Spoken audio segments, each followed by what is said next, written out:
আমরা যে দেশের ভিতরে আছি আলহামদুলিল্লাহ এখন পর্যন্ত ওই দেশের ভিতরে যে हालते আমরা আছি बहुत ভালো हालत, बहुत अच्छे हालत में है।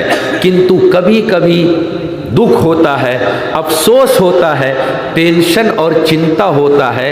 जिस देश को आज़ाद कराने के लिए, जिस देश को आज़ाद अंग्रेज़ों से आज़ाद कराने के लिए हमारे बुज़ुर्गों ने, उलमा ने, आम मुसलमानों ने अपना रक्तोदान किया, अपना जान दिया, माल की कुर्बानी दी, आज उसी मुसलमान से कहा जाता है कि ए देशटा तुमरा देश नाय, तुमरा बांग्लादेशी, तुमरा पाकिस्तानी, तुमरा इता, तुमरा उता। याद रखबा आज के कोई तारीख 21 तारीख, वो तो 4 दिन पूरे 26 जनवरी गणतंत्र दिवस आइते से আমরা তো 26 जनवरी सबे पालन करी 1946 के 15 अगस्त को देश आज़ाद हुआ, 15 अगस्त को देश आज़ाद हुआ। प्राय 2.5 बच्चर पूरे 26 जनवरी 1950 को यहाँ का संविधान तैयार हुआ। बाबा भीमराव अंबेडकर ने पूरा यहाँ का नियम कानून पूरा इसको तैयार किया। संविधान बहुत आदमी ने मिलकर तैयार किया और 26 जनवरी 1950 से नूतन संविधान के अनुसार हमारा और आपका ये देश चल रहा है। ये 15 अगस्त 26 जनवरी जब आता है मेरे भाइयों, कम से कम मुसलमानों ने इस देश को आज़ाद कराने के लिए कितनी कुर्बानी दी, इसको भी याद करना चाहिए। नमाज पढ़ना, रोज़ा रखना और तिलावत करना जैसे ज़रूरी है, इबादत करना जैसे ज़रूरी है, अपने नस्ल को, आइंदा आने वाले नस्ल को, हमरा सिले में नाती नोशा उन लोगों को बाप दादा की कुर्बानी और बलिदान जो इस मुल्क को आज़ाद करने के लिए पेश किया है, ये अगर हम नहीं बताएंगे तो आज कोर्स के किताब से मुसलमानों का नाम ख़त्म किया जा रहा है। स्कूलेर जे कोर्सेर किताब और मुसलमानों का कोई नाम नहीं रहेगा। NEP न्यू एजुकेशन पॉलिसी ये जो 2022 से जो शुरू हो जाएगा, कहीं पर किसी मुसलमान का नाम मिलेगा या नहीं मिलेगा। किंतु हमारा बाप दादा, बड़े बड़े उलमा, बड़े बड़े बुजुर्गों ने इस देश को आज़ाद कराने के लिए इतनी बलिदानी और इतना कुर्बानी दिया। अगर हम याद नहीं रखेंगे तो कौन उसको याद रखेगा। मात्र 2-3टा होता छोटो छोटो होता हमें खोया अमार होता शेष। आज मुसलमानों को कहा जाता है कि तुम लोग बांग्लादेशी हो, तुम पाकिस्तानी हो। मेरे भाइयों, ये मुल्क अगर हम लोग चाहते, हमारा बाप दादा चाहता तो उसके पास ऑप्शन था, चले जाते पाकिस्तान, चले जाते बांग्लादेश, लेकिन वो नहीं गए। हमारे बाप दादा ने इंडिया को चॉइस किया कि नहीं, हमको यहाँ रहना है, यहाँ हमारी मस्जिद है, यहाँ कब्रिस्तान है, यहाँ मदरसा है, यहाँ ताजमहल है, दिल्ली का लाल किला है, कुतुब मीनार है। इसको छोड़कर हम कहाँ जाएंगे, हम यहीं रहेंगे। एक घटना मैं आपको बताऊं, जब देश आज़ाद हो गया और आज़ाद होने के बाद में इंडिया पाकिस्तान अलग अलग हुआ, बांग्लादेश और पाकिस्तान एक साथ में था, तो पाकिस्तान में उच्चो दर्जा के आलिम जितना होना चाहिए नहीं थे। वहाँ लोगों ने उस वक्त वहाँ के जो प्रेसिडेंट थे, भाई मेरी बात समझ में आ रही है नहीं आ रही, बुझरा तो আপনারা কইবা না হুজুর ওনো আইয়া আর কিতা সিয়াসি তকরির আরম্ভ করিছুন। সিয়াসি তকরির করিয়ার না, ও তো 26 জানুয়ারি কিচ্ছু একটা তারিখ হিস্ট্রি, মুসলমানের হিস্ট্রি थोड़ा याद रखते लगे, वो हिसाबे 2-3टा আমি নিজে बीमार याद ऐसे वही कारण में कहिया। तो पाकिस्तान के लोगों ने वहाँ के प्रेसिडेंट लियाकत अली खान से कहा कि पाकिस्तान तो मुस्लिम कंट्री, किंतु যতটুক বড় বড় আলিম ওইতে লাগে पाकिस्ताने অত বড় आलिम नाय। कम से कम इंडिया के 2 आलिम को आप दावत देकर पाकिस्तान में बुलाओ, वो लोग इंडिया छोड़कर और पाकिस्तान में आ जाए, यहीं का नेशनलिटी उसको दे देना, सिटीजनशिप। कौन कौन? हज़रत मौलाना अली मियाँ नदवी रहमतुल्लाह अलैह और मौलाना मंजूर नौमानी साहब रहमतुल्लाह अलैह।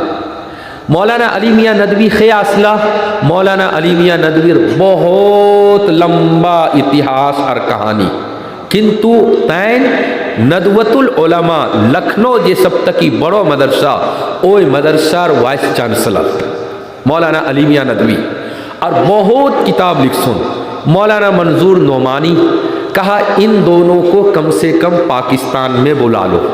लियाकत अली जो वहाँ का प्रेसिडेंट था या प्रधानमंत्री, उन्होंने लेटर लिखा यहाँ जवाहरलाल नेहरू के पास, प्रथम प्रधानमंत्री वो थे, उनके पास लिखा और कहा कि आप प्लीज़ आप अपने देश के 2 आलिम को हमारे यहाँ भेज दीजिए, हमारा नतून कंट्री मुल्क है, थोड़ा हम लोग उनसे कुछ सीखेंगे और कैसे देश चलाएंगे इस्लामी हिसाब से वो हम लोगों को गाइडलाइन करेंगे।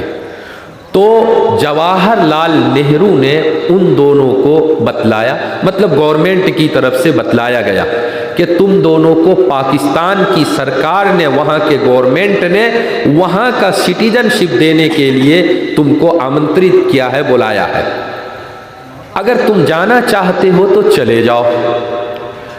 कितना अच्छा चांस मिला था, इंडिया छोड़ के पाकिस्तान चले जाते, बड़ा पोस्ट, बड़े ओहदे पर और उच्च पोस्ट उसको मिल जाता, किंतु तरह तरह निजे कोनो फैसला पर सुनला।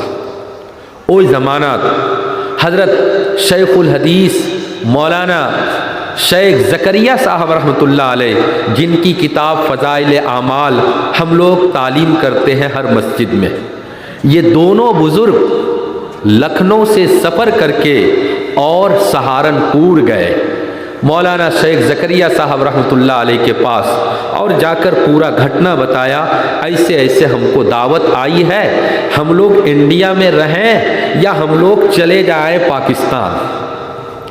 शेखुल हदीस मौलाना ज़करिया साहब रहमतुल्लाह अलैह, माटी का घर था और एक चबूतरा, जैसे ये बाहर का हिस्सा है, चबूतरा एक बना हुआ था, उस पर बैठे दोनों बुजुर्ग मौलाना अली मियाँ नदवी, मौलाना मंजूर नौमानी, तीनों आदमी बैठे।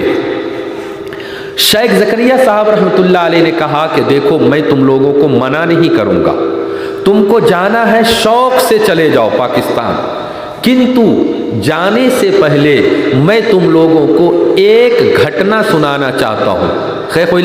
शेखुल हदीस मौलाना ज़करिया साहब रहमतुल्लाह अलैह, उन्होंने कहा कि जब देश आज़ाद हुआ उसी टाइम में शेखुल इस्लाम मौलाना हुसैन अहमद मदनी रहमतुल्लाह अलैह और एक जन बहुत बड़ो बुजुर्ग आसला मौलाना अब्दुल कादिर रायपुरी रहमतुल्लाह अलैह, शेखुल हदीस मौलाना शेख ज़करिया साहब रहमतुल्लाह अलैह, उन्होंने कहा कि हम तीनों आदमी यहीं पर बैठे और बैठकर हम तीनों ने मशवरा किया कि हमारा मुल्क तो आज़ाद हो गया, अंग्रेज़ हमारे मुल्क से निकलकर चला गया, लंदन इंग्लैंड चला गया जहाँ से आया था, किंतु बड़ो बदकिस्मती देश आज़ाद होने के साथ साथ डिवाइड हो गया, इंडिया पाकिस्तान अलग अलग हो गया। अब हम लोग क्या करें, इंडिया में रहें या पाकिस्तान चले जाएं?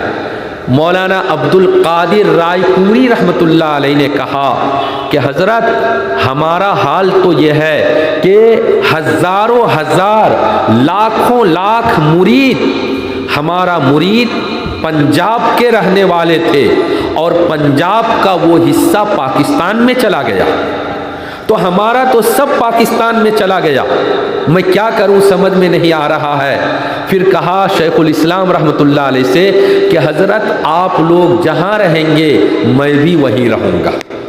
शेखुल इस्लाम मौलाना हुसैन अहमद मदनी रहमतुल्लाह अलैह, जो कम से कम 18 बच्चर मदीना शरीफ में हदीस का सबक पढ़ा कर आए थे, उनका घर बाड़ी खानदान घुष्टी मदीना के अंदर। अगर वो चाहते तो पूरा जिंदगी मदीना में रहते, कोई उनको वहाँ से निकालने वाला नहीं। किंतु शेखुल इस्लाम मौलाना हुसैन अहमद मदनी रहमतुल्लाह अलैह ने कहा कि नहीं, इस हालत में मैं मुसलमानों को इस देश में छोड़कर और इंडिया नहीं, ये मदीना नहीं जाऊंगा, बल्कि मैं इंडिया में रहूंगा और यहीं रहकर मैं दीन की खिदमत करूंगा। बाद में शेखुल हदीस मौलाना शेख ज़करिया साहब रहमतुल्लाह अलैह ने कहा कि हज़रत आपका जो फ़ैसला मेरा भी वही फ़ैसला, मैं भी ये मुल्क छोड़कर और कहीं नहीं जाऊंगा, मैं यहीं रहूंगा। हमारे बुज़ुर्गों को चांस मिला था, मौका मिला था, वो अगर चाहते इंडिया छोड़कर पाकिस्तान बांग्लादेश चले जाते, लेकिन नहीं गए। उन्होंने इसी देश को चॉइस किया, पसंद किया। आज हम उन्हीं के संतान हैं, उन्हीं के नाम लेने वाले हैं और उन्हीं के मुरीदों के मुरीद, उनके खलीफा के मुरीद हैं। हम इस देश को छोड़कर कहाँ जाएंगे। चंपारण बिहार में एक जगह है, गांधी जी वहाँ आए थे, वहाँ से एक प्रोग्राम गांधी जी का शुरू हुआ था, सत्याग्रह। चंपारण सत्याग्रह मशहूर है। जब चंपारण से सत्याग्रह शुरू हुआ गांधी का, तो उसकी खिदमत करने वाला एक मुसलमान था जिसका नाम था बटक मियाँ अंसारी। बटक मियाँ अंसारी, अंग्रेज को पता चला कि बटक मियाँ अंसारी ये गांधी जी की खिदमत करता है, खाना बनाता है, खाना खिलाता है। तो बटक मियाँ अंसारी के घर में जितना उसका सेले में उसकी बीवी, लड़का, बच्चा, सबको कैद करके अंग्रेज लेकर चले गए और उसके एक लड़का का माथा काट कर और किसी हॉटकेस में, किसी बर्तन में बटक मियाँ के पास भेजा। जब उसको खोला तो देखा कि अरे ये तो मेरा लड़का है, मेरा लड़का का माथा काट कर मुझको भेजा गया है। बटक मियाँ तो देखकर बहुत रोने लगे, क्या बात है। उसको कहा गया कि तुम गांधी जी के खाने में विष मिला दो, जहर मिला दो, पॉइजन मिला दो, ताकि गांधी जी खाएगा और खाकर मर जाएगा। और अगर तुमने ये काम नहीं किया तो आज तुम्हारा एक सेले का माथा तुमको मिला, कल और एक सेले का, परसों और एक सेले का, एक एक करके तुम्हारे घुष्टी के सब लोगों को खत्म कर देंगे। एक तरफ लड़का है, पूरा घुष्टी की बात है, और दूसरी तरफ देश की बात है। मुसलमानों को गद्दार कहा जाता है, मुसलमानों को पाकिस्तानी कहा जाता है, मुसलमानों को बांग्लादेशी के नाम पर हैरासमेंट किया जाता है। सोचना चाहिए गवर्नमेंट को कि मुसलमानों ने कितनी कुर्बानी दी इस देश में।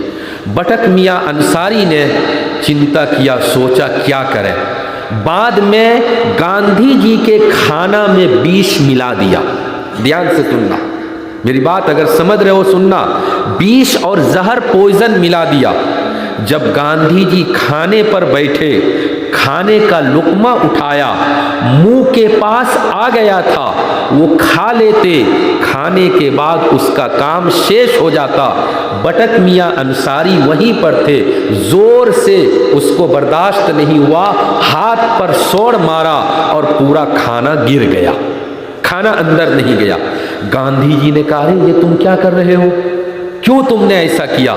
तो बटक मियाँ अंसारी रोने लगे, खानदान आरंभ करसोन कि सर बात यह है कि अंग्रेज़ों ने मेरे पूरा सेले में को कैद करके और लेके चला गया।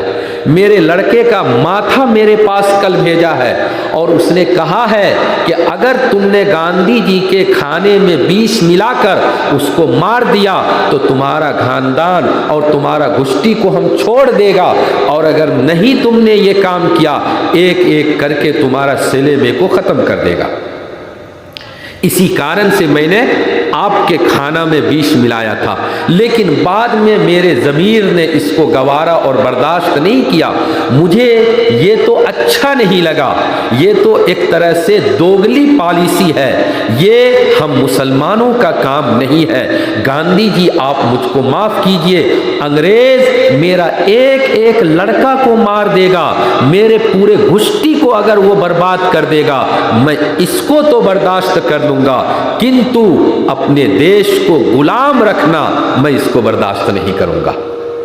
जब देश आज़ाद हो गया 1950 में, 1950 के अंदर प्रथम जो राष्ट्रपति थे राजेंद्र प्रसाद, वो पटना आए और उन्होंने आकर ये घटना बयान किया और कहा कि बटक मियाँ अंसारी ने इतनी बलिदान, इतनी कुर्बानी दी, मैं उसको 50 एकड़ माटी उसके नाम पर अलॉटमेंट करता हूँ। ये मुसलमानों की कुर्बानी है। मुसलमान अगर कुर्बानी ना देते तो ये देश आज़ाद नहीं होता। मेरे भाइयों, मुझे दो बात आप लोगों से कहनी थी। एक तो ये, हर वक्त दुआ करो, हर टाइम दुआ करो, अल्लाह हमारे हुकूमत के लोगों को, गवर्नमेंट को, ख़ास करके अभी जो ये जो बीजेपी क्या बोलता है, आरएसएस, इन लोगों को अल्लाह सही समझ दे और मुसलमानों की कुर्बानी को, इनके बलिदान को समझने की तौफीक दे। एक बात।